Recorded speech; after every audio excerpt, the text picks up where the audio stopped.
Broadway's my beat, from Times Square to Columbus Circle, the gaudiest, the most violent, the lonesomest mile in the world. Broadway's My Beat, with Larry Thor as Detective Danny Clover.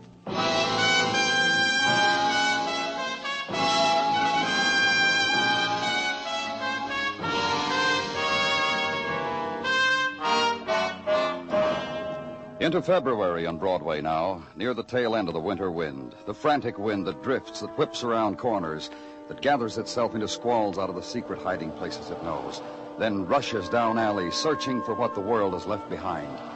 And things happen. Earmuffs bloom under turned-down hats. Discarded newspapers wing low, then scurry over pavements and wrap themselves around hurrying feet. And home suddenly becomes where the coffee is. Wind of February. Beauty and nylon on a street corner. And above it, where I was, where Detective Dennison was, on top of Hotel Marquis, platform over the street ringed by neon advertising rates and a Roomba band. Platform also serving the purpose of catching the body of a man who jumped or was pushed. Hold the light over here a minute, Danny. I want to take a look at his wallet. Thanks. Name's Artie Blanchard. Home address upstate, Utica. Money in his wallet, too? Let's see. Hey, look here. 5 $100 bills. About a half a dozen 50s. How much you find in his coat pocket, Danny? A couple thousand, I guess. I didn't count it. Must have been that much in his pants pocket, too. Hold the light a minute, will you? If these bills aren't real, they're close enough to it to make me happy feeling them. Nope. No what? This man didn't jump. All this money, why should Stick around for technical, Dennis, and I'll see you later. And so it was this. Entertainment for winter night. Look down over edge of Marquee. And gathering to it, lifting face to it, the crowd people, anchored in shadow pools, wavering, blurring, floating faces on wind drift. But the constant thing, pierce and dark of neon-reflected pinpoint and ring of staring eyes. And from swell of crowd, a shouter detaches himself, runs wildly the street, shouts violence, summons more spectators. And the whisperer, too, elbows crowd, walks to a doorway to edge of woman, makes his whisper, shrugs, comes back to spectacle alone. The entertainment, and leave it.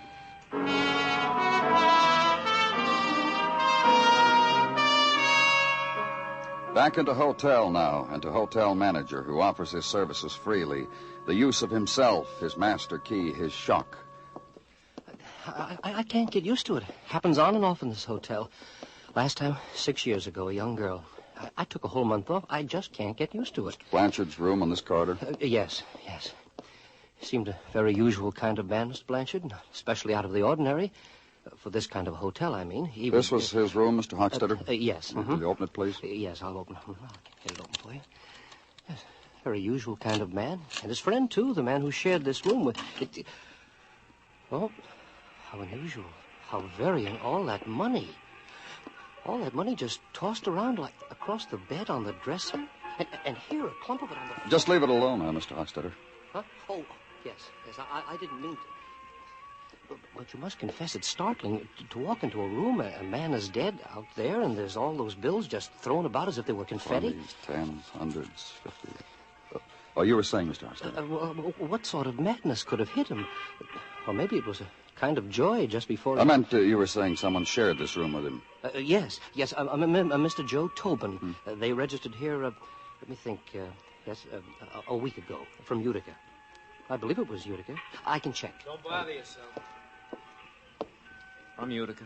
Me and Artie. Oh, Mr. Tobin. I'm afraid we have rather saddening news for you. Don't bother. I know about Artie. Lobby dames are all excited with his name. What happened to him? One of your bellhops spread the word. You police? Uh-huh. I'm Joe Tobin. This was my bed, that one was Artie's. It's been like that for a lot of years now. Like what, Mr. Tobin? Hey, bank night in a hotel room, huh? How do you figure, officer? Somebody shove Artie through the window, then toss dough around like it was corn for your pigeon? I asked you something, Mr. Tobin. All that dough. The killers, Artie. Oh, you mean about me and Artie? How we were? Uh-huh. Pals, friends, buddies, everything 50-50. Born and raised in Utica. Everything, but everything, half mine, half his. Finally kicked together 10 grand, come to this large town to buy a filling station. Artie had a brain. He said, filling station, Joe, in a year, double our investment. That's how we were. Everything 50-50. Except what, Mr. Tobin? Except up to the point where it got squeezed out of him on a hotel marquee. That's where I cut out. I don't die. I go back to Utica and live. You scared of something? That what happened to Artie can happen to you? How do I know what happened to Artie? Maybe it could, but it won't. Utica's nice. Man can live there nice with 5 grand in the kick, real nice. Another question. Where were you tonight? Where have you been? Very large town, lots of places to do. I did a bushel of them. Then I got tired, come back here, got the word about Artie. I'm still tired. The fella's mine, I lie down on my own bed, huh? Turn the door on it, you can do One thing, Mr. Tobin. Yeah, I know. No Utica till I hear from you, huh? Oh. You know why? What? It ain't the same without Artie. Not one little bit.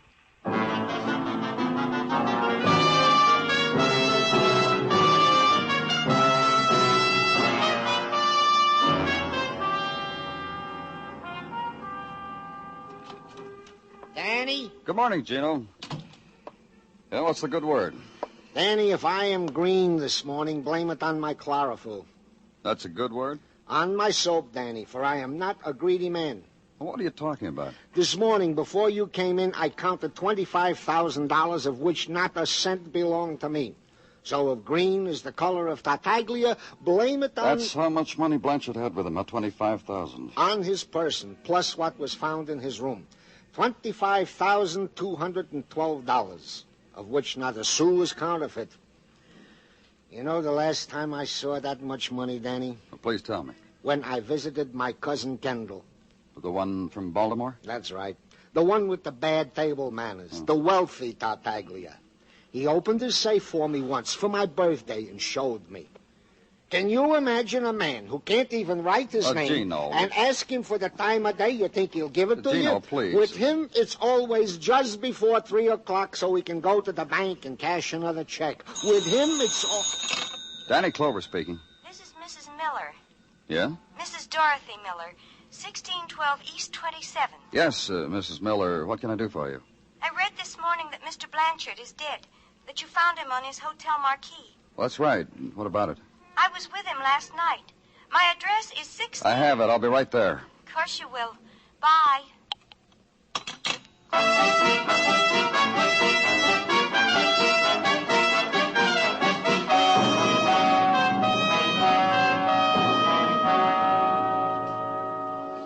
It's of course apparent to you that I'm a widow. Mrs. Miller... You've but to look around you at this house.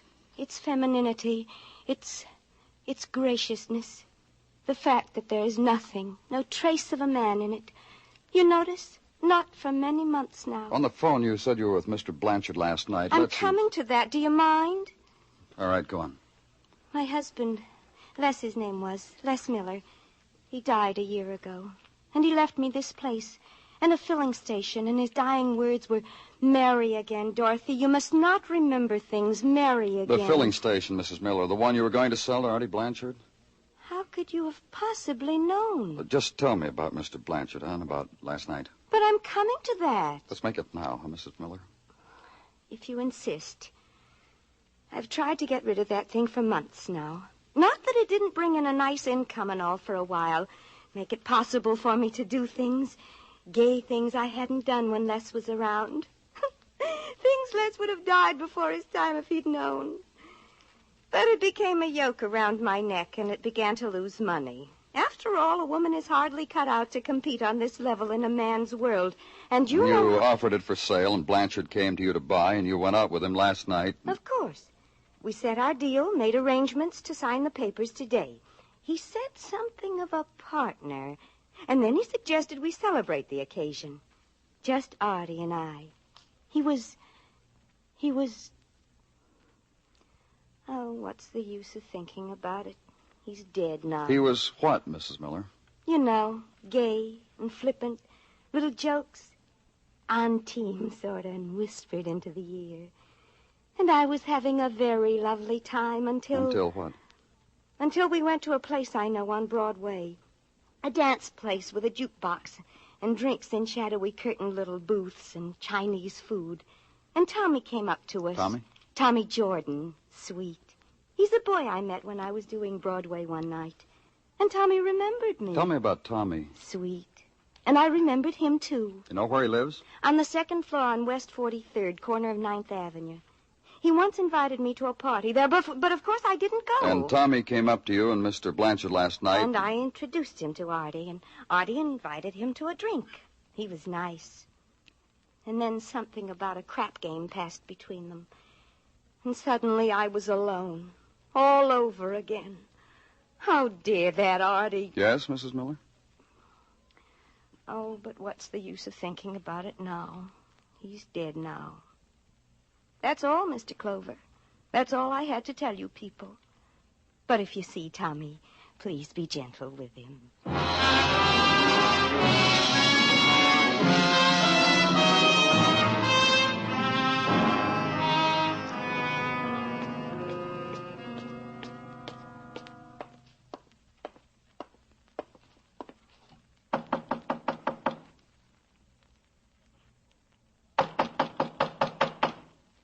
Who is it? Tommy? Open up, Tommy. Who is it? Police, open the door. I don't need any. Go away. Come on, Tommy. Okay.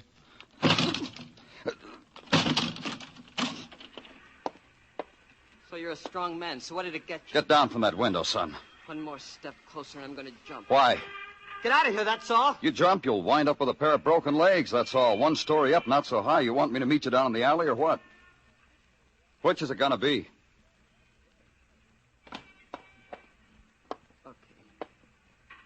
Okay. Now. That's right. Now we'll talk. Don't hurt me. Nobody's gonna hurt you. Don't touch me. All right. Artie Blanchard? That's right. That's who I want to talk about. I'll tell you everything. I started it. I'm just a punk, and I started it. I talked to a man, and he's dead. A punk, me. Started it. Just a punk. And he's dead.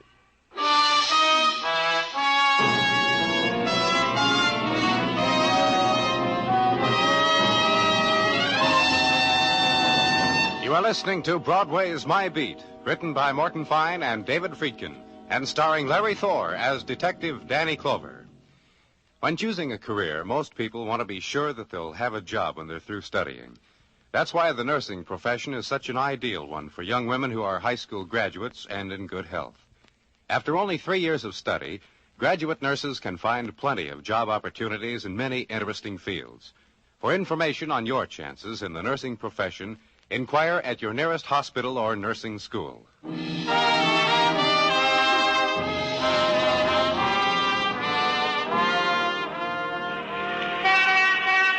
A finger of February sun traces the scars of a doorway, stains them gold, and Broadway listens and walks carefully the winter of a room, opens softly to whispering of sun.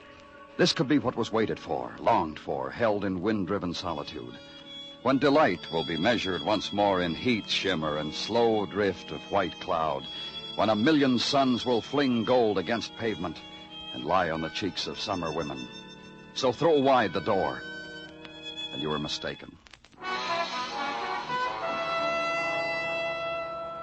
And mid-afternoon of February is the pallor of a Broadway boy named Tommy Jordan.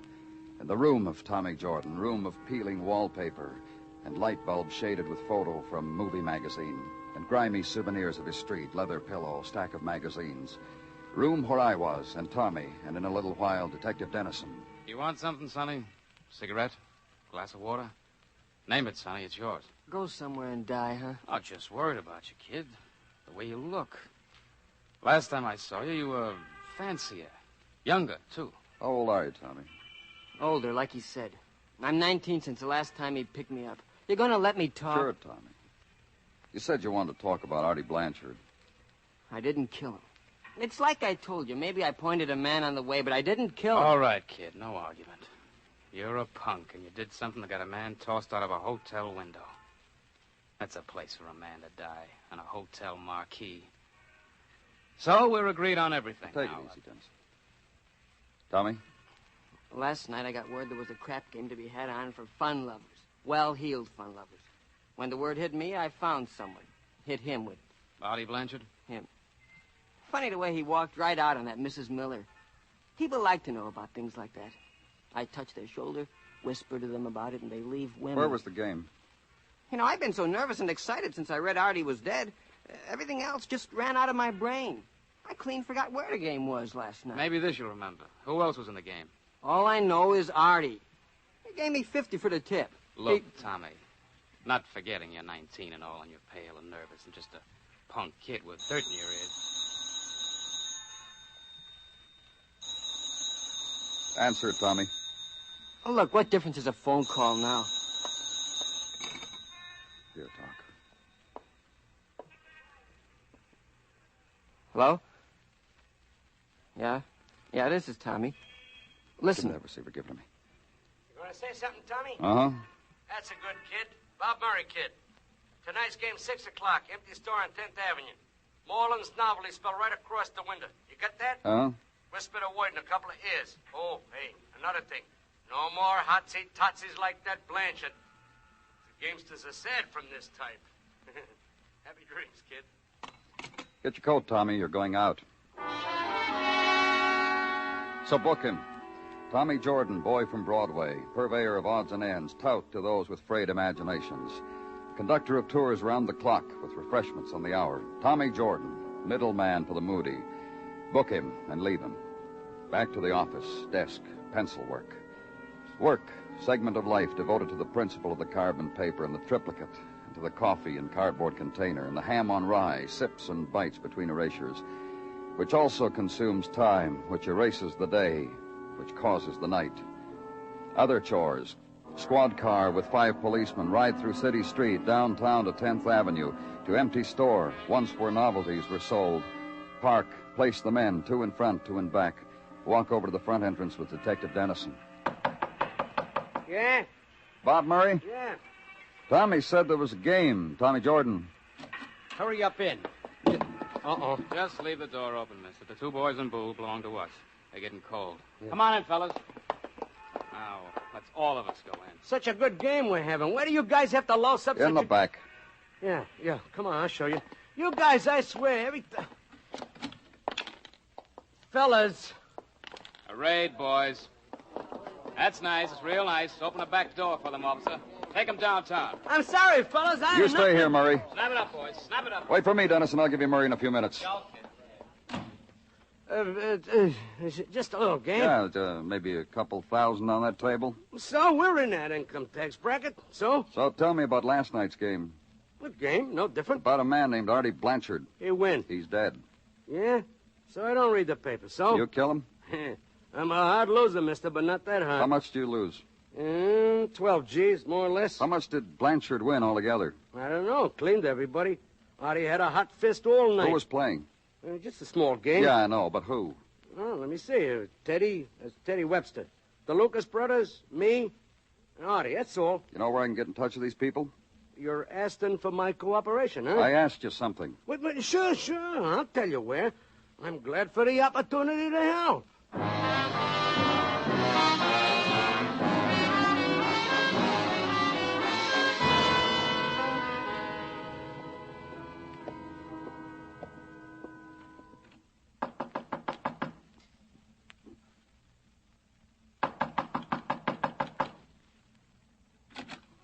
Hello. Police. I'm looking for Teddy Webster.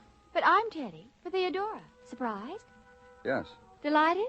Look, Miss Webster. Inside there is a spring. You hear it? You hear the music? Come close to it. Come inside. Oh, this day I've played it over and over and over. And there's the feeling I will burst. I'll explode. I'll find green grass somewhere. Miss Webster? Yes. How old are you? Put your hand here to my throat and you'd know. 18, I've been told. Only at 18 is it like... Sounds crazy to say this. Then you must say it. Were you at a crap game last night? Exciting. The shadows and the green table, very, very exciting. A man named Artie Blanchard. I lost to him, and I think I kissed him on the cheek for it. Which does he remember, I wonder? How much did you lose? $10,000, but I'm still ahead. Last week I won. Last night, 10,000. But I'm very rich. My father sees to that. And he lets me have this place alone, and he understands the things I want. Miss Webster. Yes. Artie Blanchard was murdered last night. Dead? But when I left him at the game... Which did he remember, I wonder? My kiss? I'm sure of it, the kiss. Let's go, Miss Webster. I'm under arrest for gambling? That'll be exciting, too. Very, very, very.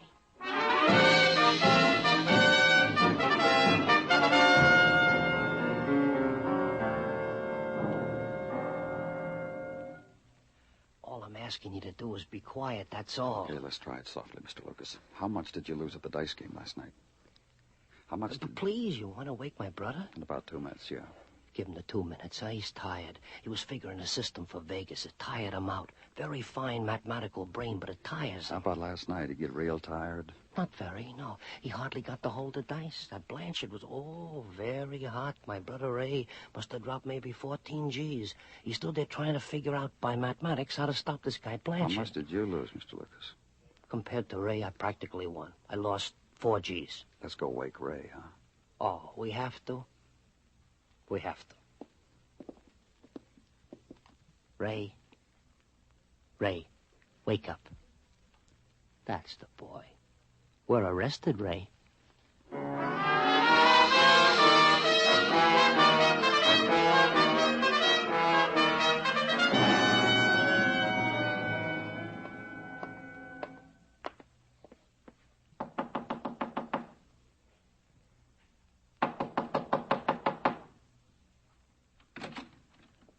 Oh, hi, boys. Good evening, Mr. Tobin. This is Detective Dennison. Hi, how are you? Well, come in out of the draft. Hey, it's on the dresser. Well, I'm not going to tell anybody, boys. Pour yourself a drink. No, thanks. Well, what can I do for you? A few questions. Then what I can do for you is a few answers. Huh? Then I can go home to Utica. Anxious to get back, huh? As soon as you give the word. What are you going to do when you get back? Get warm, my way. Tell us about it. You got an eat about how it is in Utica? Matter of fact, yeah. Tell us, huh? You kidding? Look, Tobin, all this time we've been trying to be real subtle. What we really want to know is what you're going to do with all that money. My 5G. I hadn't thought about it. Might be a business. But you'll miss Artie, huh? Oh, sure will. Lots and lots. Nobody to go 50-50 with anymore. No. What are you going to do with the other 20,000? Get him. You got me with a question. What are you going to do with the other 20,000? Hey, Clover. Uh-huh. Are you sure you brought the right detective? This is going to sound real dull, too, Tobin. You want to listen? Well, we Utica fellas are polite. We got a ditty goes with that. You want to hear? I'll save it. You can write it on the wall at the pokey. Lots of poets down there. Here's the way we figured, Tobin. You and Artie, partners, 50-50 on everything you said so yourself. Ah, I did that. So you're 5,000, Artie's 5,000, 10 grand altogether. Hey, that's good. Very, very good. Oh, this guy's a sweetheart, Danny. I'm going to enjoy riding him downtown. 10 grand, and Artie invested it in a crap game. I've talked to everyone in that game. $40,000 was lost, won by Artie. And? And this. Up against the wall, Tobin. Come on, move. Oh, for what? Shake down, mister. Up against the wall. Turn around, face it. Let's get your hands behind your neck, huh? That's the baby. Just what do you expect to find? Artie came back here with $50,000. 10,000, half of it yours, and 40,000 he won. We've found half of it lying around this room. Where do you keep your wallet, Tobin? Inside coat pocket. Get it. Here, Danny, catch it. Yeah. Bank draft for $5,000, Ruxton National Bank. Yeah, sure. I went down there this morning, got a draft for my money. That's an error? Now look. Yeah? I have to stand like this. Okay, turn around. What'd you do with the rest of the money?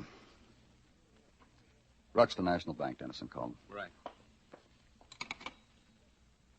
This is the police operator. Get me the Ruxton National Bank. On Fifth. That's right. Thank you. Safe deposit box, Tobin, is that where? Open account, is that what you did? Or is it in another bank? We'll find it. We'll check all of them. Or did you hide it? Well, first of all, we'll tear up this room as a matter of procedure. Hello, this is the police. Let me talk to the head teller, please. Artie was Go ahead. Artie was going to steal it. Yes, that's right, sir. This is the police. Yeah, I'm glad to know you too, Mr. Goodwin. Write down this name, Joe Tobin. Hang up. Hang up. Never mind, Mr. Goodwin. Go ahead, Tobin. He invested your money in a crap game, won, and all he wanted to give back was your original investment. Is that it? Imagine a guy like that. Gambles my money without telling me, wins 40 G's. All I wanted was my share, half of what he won. What you took after you killed him, huh? Threw his share right in his face. Then threw him out of the window. Well, sure. What do you expect? He was my part. A guy crosses a part. What can they expect? You got a 50-50 understanding, mister. Shaking hands with a guy. Buddy, guy crosses you? Kill him, huh? Sure. What else you gonna do with a guy like that?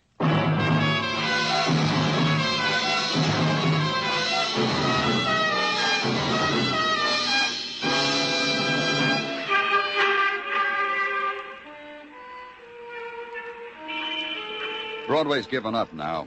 The night is dying, and it's becoming another day.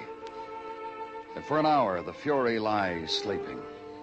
Then an engine will start, and a horn will blow, and people will run out from under the earth and beckon over their shoulders and start the Fury all over again. It's Broadway, the gaudiest, the most violent, the lonesomest mile in the world. Broadway, my beat.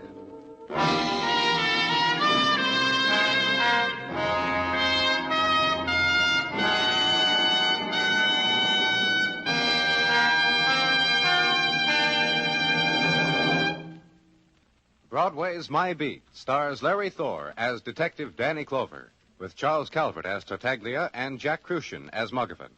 The program is produced and directed by Elliott Lewis, with musical score composed and conducted by Alexander Courage. In tonight's story, Anthony Barrett was heard as Joe Tobin. Featured in the cast were Barbara Eiler, Louise Lewis, James McCallion, Bob Sweeney, Benny Rubin, and George Peroni. Bill Anders speaking.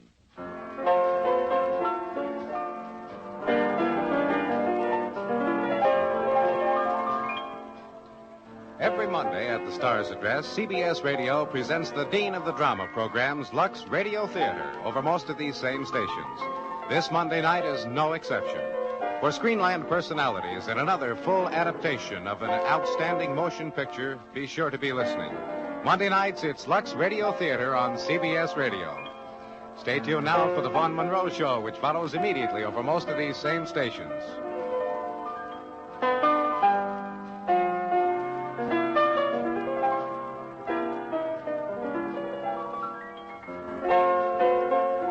America now listens to 105 million radio sets and listens most to the CBS Radio Network.